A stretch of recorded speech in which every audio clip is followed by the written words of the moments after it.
हर माँ बाप का एक सपना होता है अपने बच्चों को कुछ बनाने का। कुछ प्रशासनिक सेवाओं में भेजना चाहते हैं, कुछ भारतीय सेना में भेजना चाहते हैं, कुछ डॉक्टर बनाना चाहते हैं, कुछ इंजीनियर बनाना चाहते हैं, कुछ साइंटिस्ट बनाना चाहते हैं, कुछ क्या बनाना चाहते हैं, कुछ क्या बनाना चाहते हैं। लेकिन सपना हर पेरेंट का होता है। आपका भी सपना होगा, है ना? तो दोस्तों, क्या आपने कभी सोचा है कि सपने सिर्फ सपने देखने से पूरे नहीं होते? उन सपनों को सच करने के लिए जिन चीजों की जरूरत पड़ती है, उन चीजों के लिए प्रॉपर प्लानिंग करना पड़ता है। आइए आज हम बात करेंगे इस वीडियो में इसी विषय पर कि हम कैसे अपने बच्चों के जो सपने अपन देख रहे हैं उनको कैसे सच में पूरा कर सकते हैं। नमस्कार, मैं हूं द्वारिका जनन, एक फाइनेंशियल प्लानर और कंसल्टेंट, पिंक सिटी जयपुर में रहता हूं। इस वीडियो को एंड तक जरूर देखिएगा ताकि आपको एक क्लियरिटी मिल सके।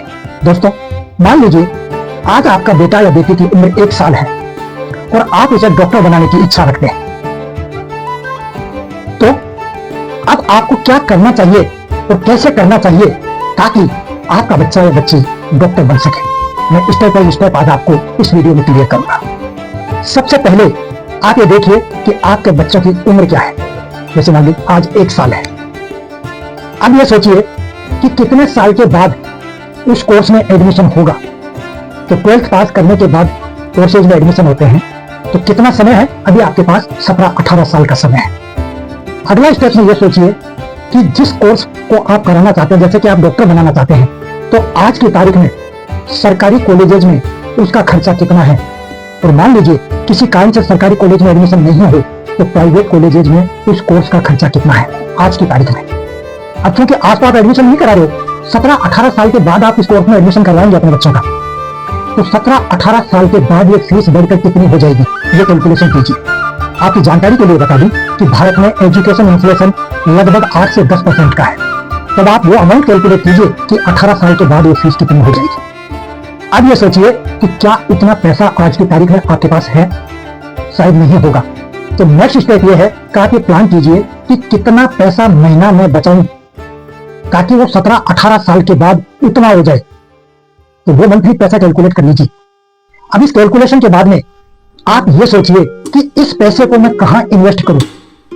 ऐसी जगह इन्वेस्ट कीजिए जहां आपका पैसा प्रॉपर ग्रोथ मिले उसको और आपका पैसा सुरक्षित रहे, और जिस दिन आपको पैसे की जरूरत हो उस दिन वो पैसा गारंटीड आपको मिल जाए। ऐसी जगह उस पैसे को इन्वेस्ट कीजिए। और हाँ, इन्वेस्टमेंट में गलती मत कीजिएगा। अगर आपने 1 महीना भी कम इन्वेस्ट किया तो आपका डिजायर्ड कॉर्पस उतने से ज्यादा कम हो जाएगा। इसलिए अपने इन्वेस्टमेंट को रेगुलर रखिएगा। अब इसके बाद जो सोचने वाली बात है, जो बहुत महत्वपूर्ण है, उस पर भी विचार कीजिए। तो मान लीजिए आज आप पैसा कमा रहे हैं, पैसा बचा रहे हैं और उस सपने को पूरा करने के लिए तो पैसे का आप इन्वेस्टमेंट नहीं कर रहे हैं, लेकिन ईश्वर ना करे कल कोई सुख दुख की बात हो जाती है आपके साथ, तो फिर आपके परिवार की अर्निंग बंद तो सेविंग बंद तो इन्वेस्टमेंट बंद, और इन्वेस्टमेंट अगर बंद तो फिर उस दिन बच्चे की फीस के लिए वो पैसा भी उतना नहीं मिलेगा जितना जरूरत पड़ेगी, तो वो सपने भी चूक जाए। तो क्या करें? आपको अपना ह्यूमन लाइफ वैल्यू के अनुसार लाइफ इंश्योरेंस या टर्म इंश्योरेंस जरूर लेके रखना चाहिए।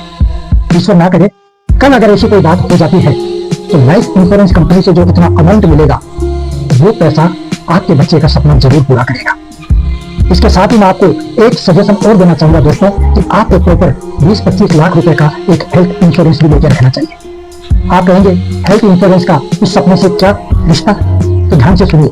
भगवान ना करे अगर कल आपका एक्सीडेंट हो गया, कोई क्रिटिकल इलनेस आपकी हो गई, अच्छे हॉस्पिटल में आपको इलाज लेना पड़ा और 15-20-25 लाख का अगर हॉस्पिटल का बिल बन गया, तो अगर आपके पास हेल्थ इंश्योरेंस नहीं है तो ये पैसा आपकी टोटल सेविंग को खत्म कर देगा। आपने अपने बच्चे के सपने को पूरा करने के लिए जो इन्वेस्टमेंट किया था, हो सकता है उस इन्वेस्टमेंट को बीच में रोककर उस इन्वेस्टेड अमाउंट को भी विड्रॉ करके आपको हॉस्पिटल का बिल चुकाना पड़े। तो आपके बच्चे का सपना खत्म, आपका सपना खत्म, आपकी पूरी सेविंग खत्म, आपका पूरा इन्वेस्टमेंट खत्म, चारों तरफ आपको नुकसान ही नुकसान। तो अगर ऐसे नुकसान को आप बचाना चाहते हो तो थोड़ा सा प्रीमियम लगता है, 20-25 लाख रुपए का हेल्थ इंश्योरेंस ले लीजिए। भगवान नहीं करे, लेकिन अगर जिंदगी में कभी ऐसी सिचुएशन आ जाती है तो इंश्योरेंस कंपनी आपके हॉस्पिटल का बिल पे करेगी, आपका इन्वेस्टमेंट, आपकी सेविंग सब कुछ सुरक्षित रहेगी और वो पैसा उसी सपने को पूरा करने के काम में आएगा। तो दोस्तों, ऐसा कीजिए, निश्चित रूप से आपका सपना पूरा होगा। और जिस दिन आपका बेटा या बेटी कॉलेज में एडमिशन लेंगे तो उस दिन वो आपको एक ही बात कहेंगे कि पापा मैंने जी जान से रात और दिन मेहनत करके अपना काम पूरा किया, एडमिशन टेस्ट क्लियर कर लिया, डिजायर्ड कॉलेज में मुझे मिल गया, अब बारी आपकी है, आपको मेरी फीस जमा करानी है। आप फीस जमा कराएंगे या मेरे सपनों को टूटने देंगे? तो आपका जवाब होना चाहिए नहीं बेटा, आपको चिंता करने की कोई जरूरत नहीं है। जब आप 1 साल के थे ना, तब से मैंने आपके इस सपने को पूरा करने के लिए प्लानिंग शुरू कर दी थी और आज आपका कॉलेज जितनी फीस मांग रहा है उससे ज्यादा पैसा मेरे पास है। आप चिंता मत करो, मैं आपकी फीस जमा करूंगा और आपके सपने के साथ साथ मैं अपना सपना भी तो पूरा करूंगा। जी हाँ दोस्तों, आप ऐसा कीजिए। आपको अगर ये फील होता हो कि मुझे ये करना नहीं आता, मैं कैसे करूं, कहाँ करूं, कितना करूं, तो आपको चिंता करने की जरूरत नहीं है। आपके सामने स्क्रीन पर जो नंबर दे रखे हैं, इन नंबर्स पे आप कॉल कीजिए, मेरे साथ एक मीटिंग बुक कीजिए। मैं आपको आपके बजट के अनुसार कंप्लीट फाइनेंशियल रोड मैप तैयार करके दूंगा और मैं वादा करता हूं कि अगर आप उसके मुताबिक इन्वेस्टमेंट करेंगे, कोई गलती नहीं करेंगे, तो डिजायर्ड कॉर्पस, डिजायर्ड डेट को आपके हाथ में होगा। दोस्तों, सपने देखने से पूरे नहीं होते, उनके लिए प्रॉपर प्लानिंग ही करनी पड़ती है। तो अपने बच्चों का करियर बनाने के लिए, आपके अपने सपने पूरे करने के लिए, आपके बच्चों के सपने पूरे करने के लिए आप प्रॉपर प्लानिंग कीजिए और प्लानिंग के मुताबिक काम भी कीजिए, ताकि आपके भी सपने पूरे हो, आपके बच्चों के भी सपने पूरे हो, आपकी भी जिंदगी अच्छी हो, उनकी भी जिंदगी अच्छी हो।